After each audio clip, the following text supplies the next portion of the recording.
Hello everybody, welcome back to HardReset.Info channel. In today's video, I'll show you how to fix touchscreen not responding on your DOOGEE Fire 7.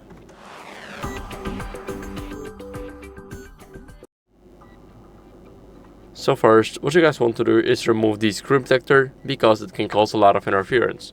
So, let me explain why. Basically, we have those bezels right here on the screen. Now, these bezels are not that important, but what's important is the screen protector that's applied right here on the frame.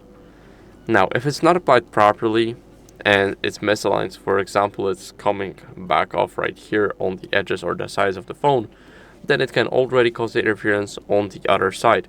So it will look almost like this, so you won't be able to move with your finger.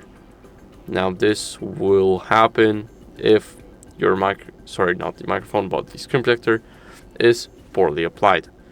So now, if it is, then make sure to remove it, and now you should definitely notice the difference because there's nothing blocking the screen. After that, what you guys want to do is clean your screen with a microfiber cloth. So I got one right here.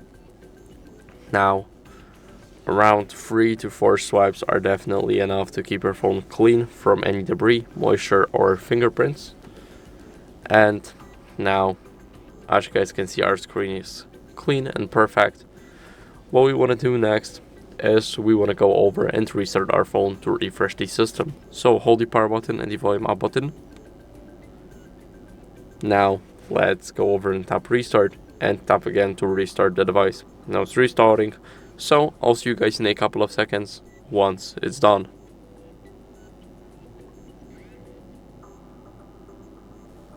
Now after the restart, what you guys want to do is go over and update your software as a last resort. So let's unlock our phone. Then we're gonna go over into the settings. So we're waiting for our phone to load everything up.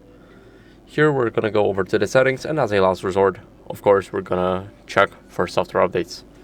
So let's scroll a bit down, go to system, and now go over to system update right up top here. Next, what you guys want to do is go over and click check for updates. It's checking for updates now, and as you guys can see, my software is up to date, but if yours isn't, then I recommend you guys updating it. It's very important to keep up with the latest version of your software. So that's it for the video. I hope it was helpful. If it was, then leave a like, sub, and a comment, and I'll see you in the next one.